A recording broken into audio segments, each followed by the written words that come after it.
There is a space between reality and fantasy, between light and dark, between rational and irrational. In this space, there are stories. This story is called Lotus. Bon appetit.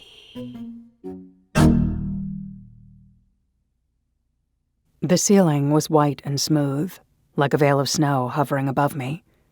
I followed its even surface with my gaze until I spotted something dark. I narrowed my eyes, peering into the blackness. A crack. It was a crack. Sticking out from my ceiling like an ugly sore, it made me stir uncomfortably. I was frustrated. It was the third night in a row that I could not sleep. I shifted to my side and felt the bed also shift underneath me, creaking. The bedsheets were wrinkled all around me, and I felt hot and sticky. I closed my burning eyes and tried to will the sleep upon myself, but it was all useless.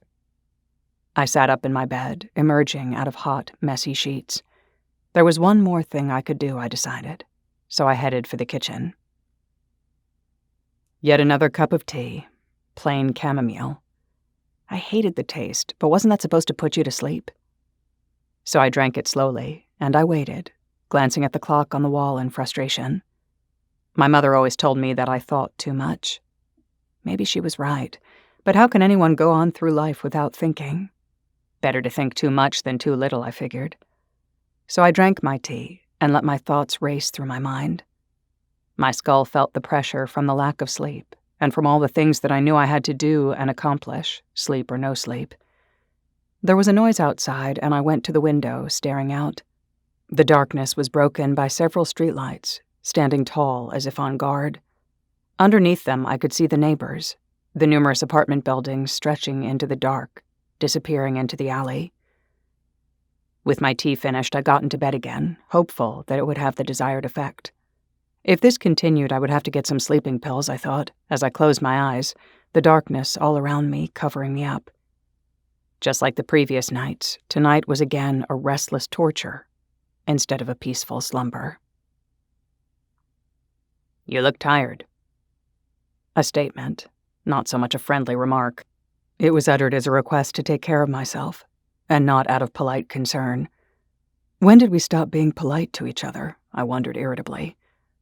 I turned and faced the man who, to my disappointment, was very handsome and well put together. Of course, he got all the sleep he needed, I thought with a pang of jealousy. Then Daniel smiled, that familiar, charming smile painting itself on his attractive face. "You gotta take care of yourself. We need you alive next week." He winked in his usual playful manner. Damn, he's got a nice smile, I thought. I always had a crush on him, ever since I first met him. So far, our interactions were just mild flirtations. "Is that all you care about? The presentation?" I teased back. "Oh, come on. You're a killer and we need you, you know that. When we walk into that room next week, you want us to own it. Right?" "Right," I shot back a bit too enthusiastically. Gotta bring it down a notch, no need to look hysterical. All right. Daniel was smiling, his head bobbing up and down. "Go get some coffee. We gotta go over some changes and improvements. We still have stuff to iron out. You game?" "Yeah, I'm game." I turned towards the hall and walked away full of confidence. Excellent exit, I thought, walking away with poise, feeling good and probably looking good, too. I hoped he was watching. At my desk, I slumped over the papers and sketches on my computer, looking for my notes, my head in a fog. Sleep or no sleep, we were pitching the new project in a week, and if it didn't get the funding, well, then my whole team was done. The pressure was on. This was it. And the strain building in my head grew rapidly, reminding me that it was very real. "You coming?" I looked up and Nate was staring at me, his eyes peeking out from under his dirty cap. He was scruffy looking, and his shirt always had stains. What a contrast to Daniel he was. "I'll be there in a second," I said as I searched through stacks around my computer. "Holy shit, your eyes," he was pointing out, almost excited. Don't people have manners anymore? "Go away, Nate," I said, annoyed. He let out a snort and left. I grabbed a pile of my stuff, and while balancing it all in one hand and a coffee in another, I headed for the Mars room, where several people were already gathered, sketches in hand. They looked at me, disappointment on their faces. They all seemed to be asking, "How dare you keep us waiting? How dare you show up late?" Walking out of the office, my head was heavy, and I felt numb. That day I made the decision to go get some sleeping pills. The thought of falling asleep artificially was always frightening to me, but I had no other options. I had to get some rest. As I walked on, somebody grabbed me by my shoulder from behind. I turned, startled. "Hey, you." Daniel was grinning at me, a large package in his hands. "Nice work today, little genius. Will you finish the last of the plans at home, then?" "Yeah," I smiled wearily. "Well, you'll need this." He extended the package towards me. "Take it." "What is that?" "It's huge." "Something to help you relax. You need some sleep, Naomi." He winked, and I was wondering if perhaps he was flirting with me a bit more than usual. I took the package and was taken aback by how heavy it was. I stared at the brown paper wrapped around it. "What is this? Did you get me a pile of bricks to exhaust me into sleep?" "Here." Daniel smiled as he unwrapped the top part so I could look inside. I peeked in, and a bright pink face stared back. I realized it was a giant flower bloom peering up at me. I looked up at Daniel. "It's a lotus," he exclaimed. "Do you like it?" "Yeah, I do." I did not expect a lotus plant. Where did he even get it, I wondered. "Here, let me help you carry it home," he offered, and grabbed it out of my arms. With the heavy weight no longer pressing on me, my body suddenly got light and easy, and I felt sleep coming on, so I yawned. "Oh, it's working already." Daniel smiled and nodded his head for me to follow him. We walked through the busy street in silence. I watched him carrying the giant package, carefully balancing it in his arm, walking fast, full of excitement. I trailed after him, exhausted and foggy, but slightly amused by the flower and the gesture. Its large flower bloom was fresh on my mind, and the intense fuchsia of its petals was comforting and delightful. I realized I was slowly falling asleep while standing at the lights, so I leaned on Daniel for support and closed my eyes. "Just a bit more. Almost there," he said quietly in my ear. I never realized until that moment just how soothing his voice was. In a moment, my body would have slid onto the road, but then he gave me a quick push, and we were on our way again. "You haven't moved, have you?" he inquired quietly. I shook my head without saying anything, hoping he would see my head moving. The sleep was coming on so strong now I could hardly speak. My feet stumbling, my arms wiry and light, I followed him like a child. At the door, I obediently handed him my keys, and we went in. He walked right into my bedroom, self-assured, and planted the lotus on my bedside table, unwrapping it carefully. I looked on, not saying a word, following his hands as they ripped the brown wrapping paper around the plant. It was a beautiful, large plant, unlike anything I had ever seen before. The bottom was a blue clay pot that turned into another, translucent material and got clear towards the top, so one could see there was water filling the whole thing. On the top there were broad leaves and several fuchsia lotus flowers, large and intense, gently floating. The motion was so calming I felt I could stare at it for hours. "Where did you find this thing?" I asked, incredulous. "Do you like it?" "I love it. Thanks." I smiled at him and realized he was giving me the look. So he was interested in me after all. I wondered if he was trying to sleep with me when he walked over to me and put his hands on my shoulders. "I thought this would help you get some sleep. Relax your mind a little." He was looking into my face, his large, dark eyes deep and intense. A wave of excitement passed through my body. I nodded. My heart was beating fast. I figured he would lean over and kiss me. But to my disappointment, he only smiled, then turned and walked out of my room. I followed after him. "Do you want a drink?" He turned and smiled at me, that charming, confident smile I knew so well. "No. You should get some sleep." We still have lots of work tomorrow." "I love the Lotus," I said as he was walking out. "My pleasure." He pretended to tip an invisible hat and winked, walking out of my front door. I went over to my room and stared at the giant lotus. Its beauty was a bright, colorful spot against my plain white wall. As I stared at it, the leaves and the flowers floated carelessly on water, and my mind became calm, the pressure slowly lifting. My head got so light suddenly, I could rest it on my pillow and finally be comfortable, the familiar feeling drifting into me. I closed my eyes and felt them burn, the darkness extending into nothingness. That night I did not dream. My mind was blank, savagely gulping down the rest I needed so badly. The next day I went to the office early, fully refreshed and ready for anything. Daniel was already in, leaning over his computer, looking over new markups of the sketches we were working on. He felt me eyeing his back and turned around. "Well, look who is all better. Good morning." "Hey, you." I approached him shyly. "Glad you are here. I actually need your expertise." He motioned for me to come over. "I don't think this connection here will work, you see, between these two lines. I'm worried the oxygen supply here will get cut and then the whole thing will jam, so I was thinking, if we eliminate this whole line altogether and increase the diameter of these two supplies, we can actually get this working smoother. Nothing gets cut, nothing jams." He was making the necessary changes as I spoke. I saw him shaking his head. "What?" I asked, self-conscious. "You are so good at this. I can't believe it sometimes." He gave me a gentle push, as if playing around. "Well, let's see if the others see the value in this design and we get funded," I said nervously, and felt the pressure creeping back into my shoulders. I wondered what the other teams would come up with. What if their work was more novel, more interesting, more efficient? My palms got wet. "Let's get a coffee," Daniel said suddenly and jumped to his feet.